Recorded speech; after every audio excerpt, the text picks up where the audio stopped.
नमस्कार, मैं हूं आपके साथ पूर्णिमा मिश्रा। हमारे खास प्रोग्राम क्या कहते हैं नरेंद्र मोदी में आज आपको सुनवाएंगे पीएम मोदी का वो ऐतिहासिक भाषण जो उन्होंने 22 दिसंबर 2013 को मुंबई में दिया। मोदी जी ने अपने भाषण में कहा कि हमारी समस्याओं का कारण देश की जनता नहीं है और ना ही हमारा इतिहास और भूगोल है। हमारी समस्याओं का कारण कांग्रेस शासित सरकारें हैं और भारत को कांग्रेस से मुक्ति दिलाकर ही देश को समस्याओं से मुक्ति मिल सकती है। भाइयों बहनों, कांग्रेस पार्टी का चरित्र जब तक हम नहीं समझेंगे, देश की समस्याओं का समाधान नहीं सूझेगा। मित्रों, देश की समस्याओं का कारण देश की जनता नहीं है। हमारी समस्याओं का कारण हमारी भूगोल नहीं है। हमारी समस्याओं का कारण हमारा इतिहास नहीं है। हमारी समस्याओं का कारण प्राकृतिक संपदा नहीं है। हमारी समस्याओं का कारण कांग्रेस शासित सरकारें हैं। और इसलिए अगर समस्याओं से मुक्ति चाहिए तो उसका एक ही उपाय है, भारत को कांग्रेस से मुक्त करना होगा। कांग्रेस मुक्त भारत, ये सपना हमने साकार करना होगा। यही मुंबई की धरती है। आजादी के आंदोलन में अगस्त क्रांति मैदान से एक गूंज उठी थी,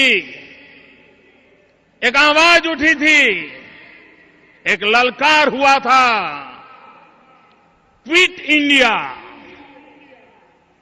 और पूरे देश में वो ललकार मंत्र बन गया था और आखिरकार अंग्रेजों को हिंदुस्तान छोड़ना पड़ा।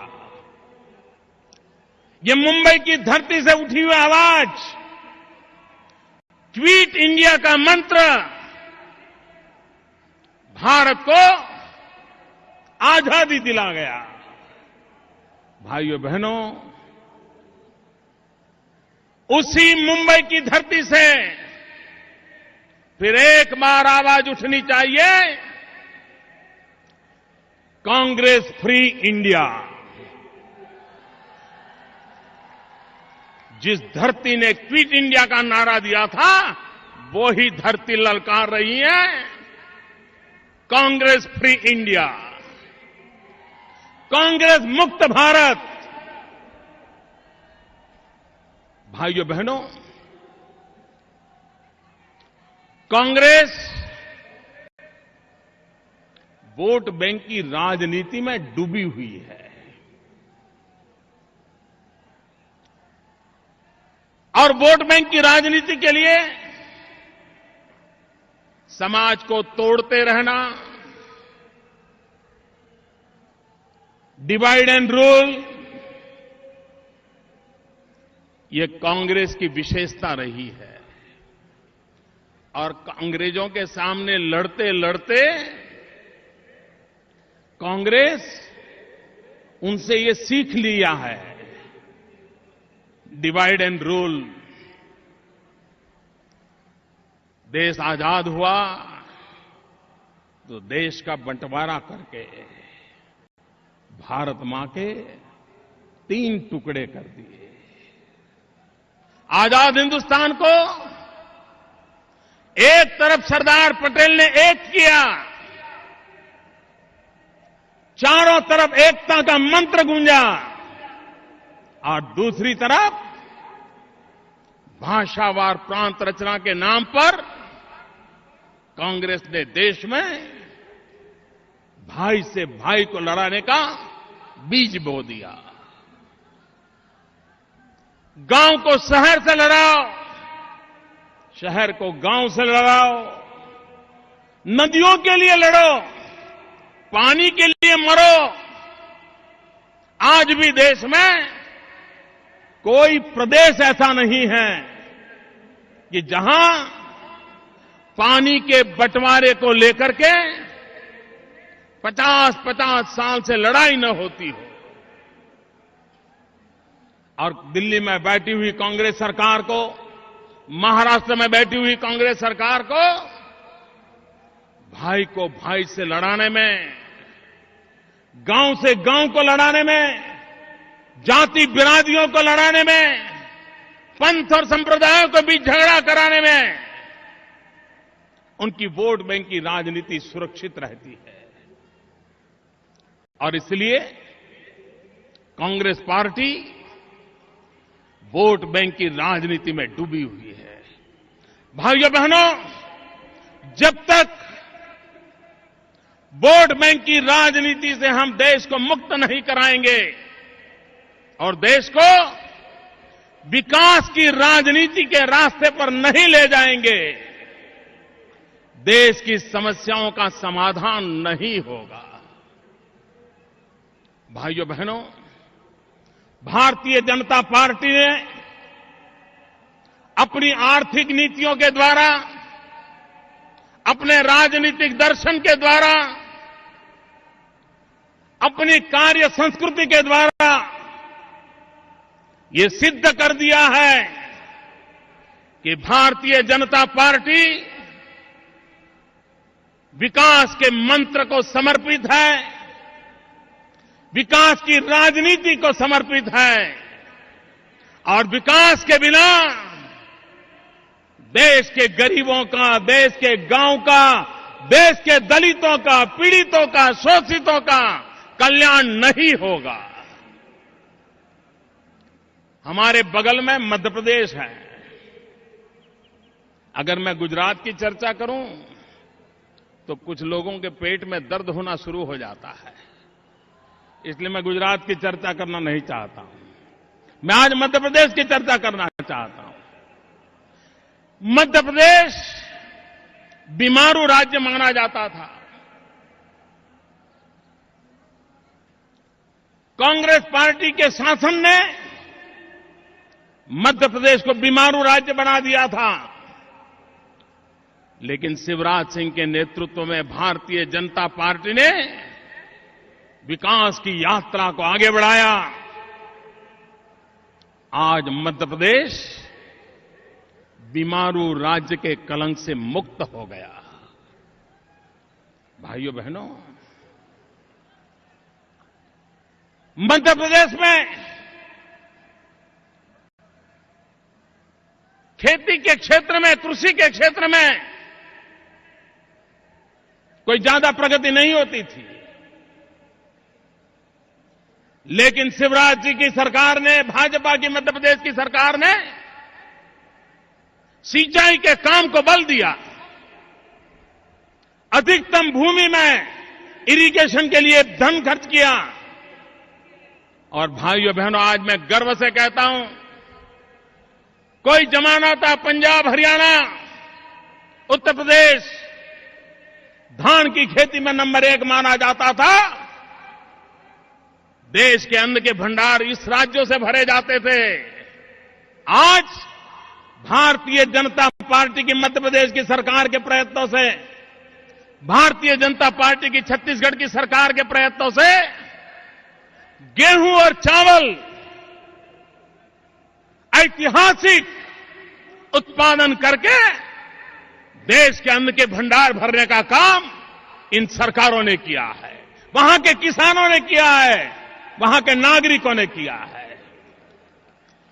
क्या कारण है कि महाराष्ट्र में सिंचाई के सारे प्रोजेक्ट भ्रष्टाचार के कलंक के साथ खड्डे में जा गिरे हैं? क्या कारण है महाराष्ट्र के किसान को बार बार अकाल झेलना पड़ता है? क्या कारण है महाराष्ट्र के किसान को आत्महत्या करने के लिए मजबूर होना पड़ता है? भाइयों बहनों, भारतीय जनता पार्टी की सरकार होती, विकास का मंत्र होता तो आज महाराष्ट्र के गांवों की जो दुर्दशा है, आज महाराष्ट्र के किसानों की जो दुर्दशा है, महाराष्ट्र में हजारों किसानों को आत्महत्या करने के लिए मजबूर होना पड़ा है, मैं विश्वास दिलाने आया हूं वो दिन कभी भाजपा के राज में नहीं आते। मेरा किसान सुखी होता, संपन्न होता। लेकिन भाइयों बहनों, कांग्रेस पार्टी को विकास की राजनीति में विश्वास नहीं है। और मैं तो हैरान हूं, सरकार कांग्रेस चला रही है, दिल्ली में सरकार कांग्रेस की है, कांग्रेस के नेता सरकार में हो न हो उन्हीं के इशारे पर सारे काम होते हैं। लेकिन वही लोग जब भाषण करते हैं तो ऐसा लगता है वो किसी और की सरकार के लिए बोल रहे हैं, किसी और देश के लिए बोल रहे हैं। मैं कल कांग्रेस के एक बड़े नेता के भाषण को मैंने सुना और वो भ्रष्टाचार के खिलाफ भाषण दे रहे थे। इनकी हिम्मत तो देखो साहब।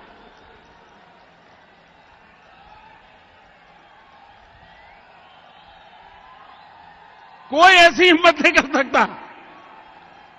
इतने भ्रष्टाचार में डूबे हुए लोग, इतने बदनाम लोग, उसके बावजूद भी निर्दोष चेहरा बना करके भ्रष्टाचार के खिलाफ भाषण दे रहे हैं। और वक्रता देखिए, भ्रष्टाचार के आदर्श का घोटाला, उसका रिपोर्ट आता है, महाराष्ट्र सरकार के मंत्रियों को जिम्मेवार माना जाता है। एक तरफ उन भ्रष्टाचारियों को बचाने का निर्णय महाराष्ट्र की कांग्रेस सरकार करती है और उसी समय दिल्ली में उनका एक नेता उपदेश दे रहा है। भाइयों बहनों, ये कांग्रेस को समझना होगा। वे बोलते एक हैं, करते दूसरा है। और वोट बैंक की राजनीति के सिवा भाइयों बहनों, कांग्रेस की पूरी जिंदगी संप्रदायवाद में डूबी हुई है। माइनॉरिटीज्म, संप्रदायवाद एक कांग्रेस की परंपरा रही है। डॉक्टर मनमोहन सिंह जी की सरकार ने जहां मुस्लिम अधिक हो ऐसे 90 जिले छांटे पूरे देश में से, और उनकी भलाई के लिए बड़ी बड़ी योजनाएं घोषित की, बड़ा बजट घोषित किया।